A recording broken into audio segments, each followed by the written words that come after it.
नमस्कार दोस्तों, आपका हमारे YouTube चैनल पर हार्दिक स्वागत है। आपने अभी तक हमारे YouTube चैनल को सब्सक्राइब नहीं किया है तो सब्सक्राइब कर लेवें और अगर वीडियो अच्छा लगे तो उसको शेयर ज़रूर करें।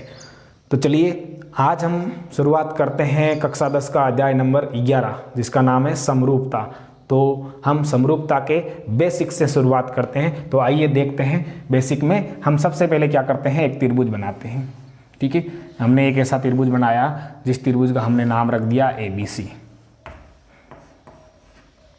ठीक है, ये कोण हम रख लेते हैं 90 डिग्री का और ये कोण हम रख लेते हैं 50 डिग्री का। ये भुजा 3, ये 4 और ये रख लेते हैं 5। अब क्या करते हैं, हम ऐसा एक त्रिभुज और बनाते हैं। ठीक है, सेम माप का बनाते हैं।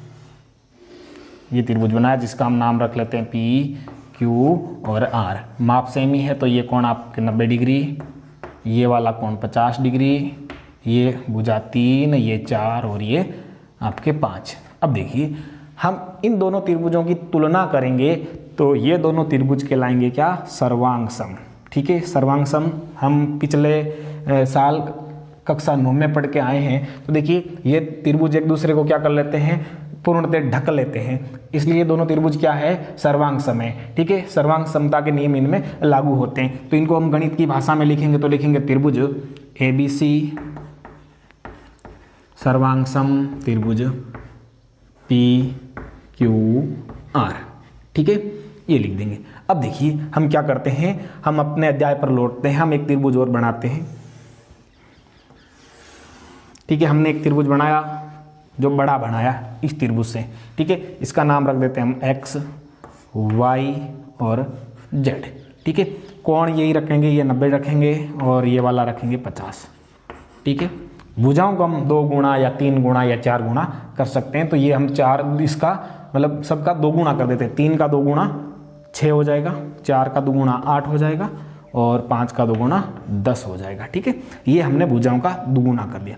अब इस त्रिभुज की तुलना करेंगे तो ये दोनों त्रिभुज क्या कहलाएंगे, समरूप कहलाएंगे। मतलब दिखने में दोनों एक जैसे हैं, रूप दोनों का एक जैसा है लेकिन माप अलग अलग है, इसलिए ये दोनों त्रिभुज क्या है, समरूप है। और समरूप का चिन्ह ऐसा होगा। तो ये दोनों त्रिभुज समरूप है। तो इनको लिखेंगे कैसे, इसको लिखेंगे त्रिभुज ABC समरूप है त्रिभुज X, Y और Z के। ठीक है, तो ये तो दोनों क्या कहलाएंगे, समरूप, और ये दोनों की तुलना करेंगे तो क्या कहलाएंगे, सर्वांग सम कहलाएंगे। अब देखिए यहां से हम एक बात सीखते हैं।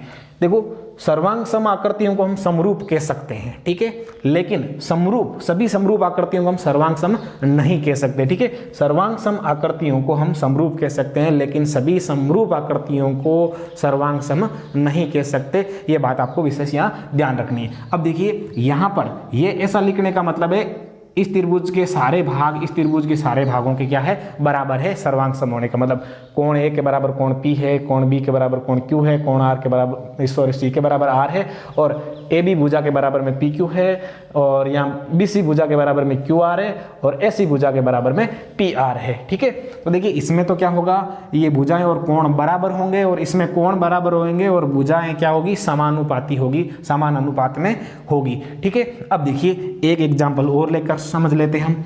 जब आपका कक्षा 10 का फॉर्म भरा गया तो आपसे फोटो मंगवाए गए, तो आपने फोटोग्राफर से फोटो खिंचवाए जिसमें आपको एक ही प्रकार के आपको 8 फोटो दिए गए।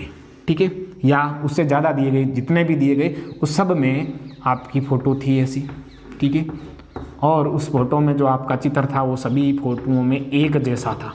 ठीक है, और ये देखो ये इसको क्या कर लेती है, दोनों एक दूसरे को ढक लेती है। तो ये दोनों तो क्या थी, सर्वांग सम। ठीक है, ये दोनों क्या थी, सर्वांग सम थी। ठीक है, जब आप आगे जाके बड़े हुए तो आपको लगा कि ये वाली फ़ोटो अच्छी है, मैं इसको बड़ा बनाना चाहता हूँ, तो आपने इस फोटो को बड़ा बनवाया। ठीक है, ऐसा बनाया जिसमें ये आपकी फ़ोटो भी बड़ी दिखने लगी। ठीक है, अब देखिए इसमें और इसमें दिखने वाला आदमी एक ही है, मतलब रूप एक जैसा है दोनों का। ठीक है, लेकिन आकार छोटा बड़ा है, ये छोटी है ये बड़ी है। तो ये दोनों आकृतियों की तुलना करोगे तो ये क्या कहलाएगी, समरूप कहलाएगी। तो ये दोनों तो है सर्वांग सम और ये दोनों है समरूप, मतलब रूप भी एक जैसा हो और आकार भी एक जैसा हो तो है सर्वांग सम, और रूप एक जैसा हो आकार अलग अलग हो वो क्या है, समरूप है। अब देखिए आगे बात करते हैं। आगे हम देखते हैं कुछ आकृतियां ऐसी होती है जिनको हमें प्रूव करने की जरूरत नहीं होती है कि ये समरूप है, वो हमेशा ही समरूप ही रहती है। देखिए तो उदाहरण देखते हैं समरूप आकृतियां।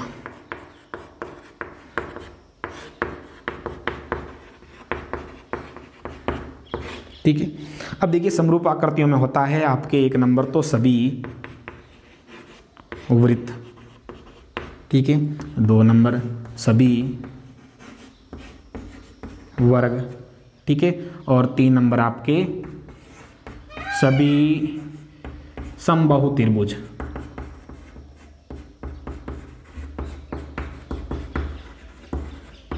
ये तीनों आकृतियां हमेशा ही समरूप ही रहती है, इनको प्रूव करने की जरूरत नहीं होती है। देखिए कैसे, मैं आपको कहता हूं कि आप सभी लोग कक्षा में जितने भी स्टूडेंट हैं वो सभी को मैं कहता हूं कि आप सभी लोग वृत्त बनाओ। मैं वृत्त की ये शर्त नहीं रखता हूं कि आपके उस वृत्त की त्रिज्या ये रहेगी, ठीक है। तो आप में से सब ने वृत्त बनाया तो किसी ने ऐसा बनाया, किसी ने बड़ा बनाया, किसी ने छोटा बनाया, किसी ने और बड़ा बनाया। तो देखिए ये सभी वृत्त एक जैसे दिख रहे हैं, ऐसे गोल गोल एक जैसे दिख रहे हैं, तो ये सभी क्या है, समरूप हैं, ठीक है। अब ऐसे ही मैं कहता हूं कि आप वर्ग बनाओ, ठीक है, तो वर्ग की मैंने भुजा नहीं बताई, तो कोई वर्ग छोटा बनाता है, कोई बड़ा बनाएगा, क्योंकि वर्ग की चारों भुजाएं बराबर होगी, ठीक है। कोई और छोटा ऐसे बनाएंगे, तो ये भी क्या है, आपस में समरूप है। और मैं आपको कहता हूं कि आप सभी लोग हैं वो समबाहु त्रिभुज बनाओ। मैंने आपको माप नहीं बताया, तो आप क्या करोगे, कोई ने ऐसा छोटा बनाया, कोई ने बड़ा बनाया, कोई ने और बड़ा बनाया, तो ये भी क्या है, समरूप है, ठीक है। तो आपको विशेष ध्यान रखना है कि कुछ आकृतियां हैं जो हमेशा ही समरूप रहती है, जिनको प्रूव करने की जरूरत नहीं होती है, वो है सभी वृत्त, सभी वर्ग और सभी समबाहु त्रिभुज। अब देखिए आगे, इन आकृतियों के अलावा बाकी जो आकृतियां होगी उनको हमें समरूप सिद्ध करने के लिए 2 बातें लागू करनी होगी, 2 नियम लागू करने होंगे। तो देखेंगे यहाँ समान भुजाओं वाले 2 बहुभुजों की समरूपता के लिए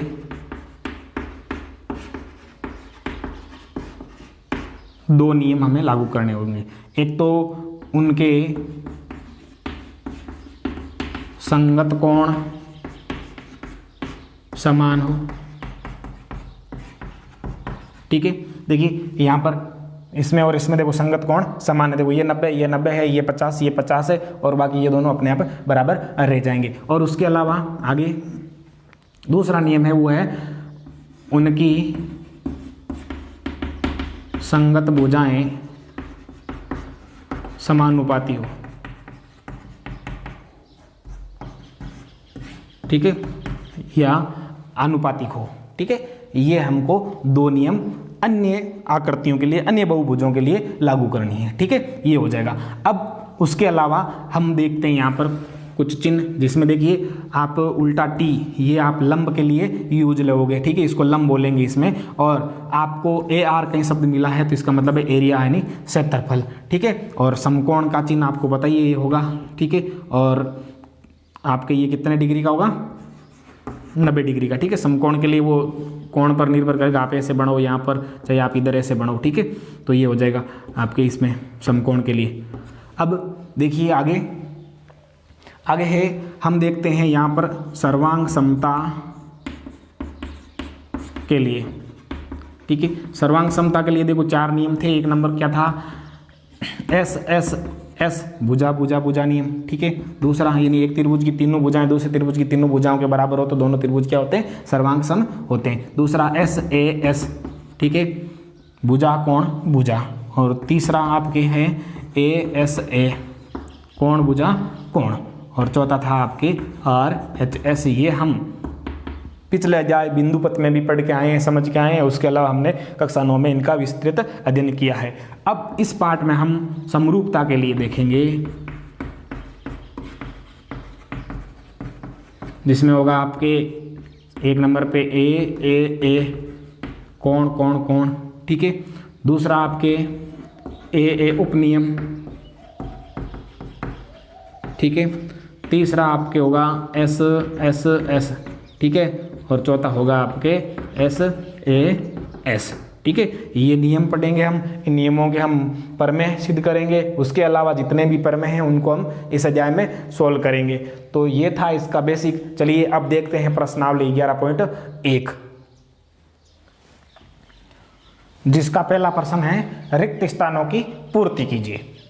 एक नंबर में सभी वर्त होते हैं। सभी वर्त क्या होते हैं, अभी हमने देखा था बेसिक में। सभी वर्त है वो समरूप होते हैं, तो इस खाली जगह में क्या आ जाएगा, समरूप। दूसरा सभी वर्ग होते हैं। सभी वर्ग भी क्या होते हैं, समरूप होते हैं, ये भी हमने देखा था, तो लिख दो समरूप। तीसरा सभी त्रिभुज समरूप होते हैं। कौन से त्रिभुज होते हैं, समबाहु त्रिभुज होते हैं, अभी हमने देखा था, ठीक है। और 4 नंबर है भुजाओं की समान संख्या वाले दो बहुभुज समरूप होते हैं यदि, देखो 2 नियम हमने देखे थे, तो एक तो था उनके संगत कोण बराबर हो,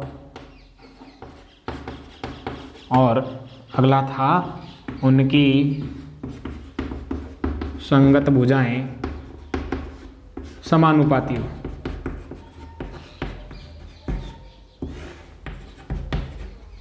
आगे प्रश्न नंबर 2 है निम्न कथन में सत्य व असत्य बताइए। हमें सत्य और असत्य बताना है। तो 1 नंबर में है 2 सर्वांग सम आकृतियां समरूप होती है। हाँ, हमने बेसिक में देखा था 2 सर्वांग सम आकृतियां समरूप होती है, ये सत्य है, ठीक है। अगला 2 समरूप आकृतियां सर्वांग सम होती नहीं, ये नहीं हो सकता, हमने अभी बेसिक में देखा था, तो ये क्या है, असत्य है। आगे 3 नंबर है 2 बहुभुज समरूप होते हैं यदि उनकी संगत भुजाएं समानुपाती हो। नहीं, संगत भुजाएं समानुपाती होने के साथ उनके संगत कोण भी बराबर होने चाहिए, तब होता है, तो ये क्या है, असत्य है। आगे 2 बहुभुज समरूप होते हैं यदि उनकी संगत भुजाएं समानुपाती एवं संगत कोण बराबर हो। बिल्कुल दोनों चीजें एक साथ आई है, तो ये बात सत्य है, ठीक है। और ये जो 5वां है वो है 2 बहुभुज समरूप होते हैं यदि उनके संगत कोण बराबर हो। नहीं, संगत कोण बराबर होने के साथ में उनकी संगत भुजाएं समानुपाती भी होना जरूरी है, तो ये बात क्या है, असत्य है।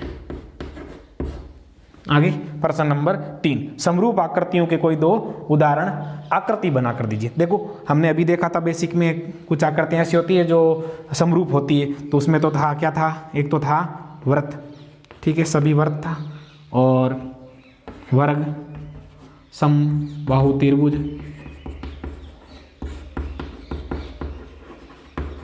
ठीक है।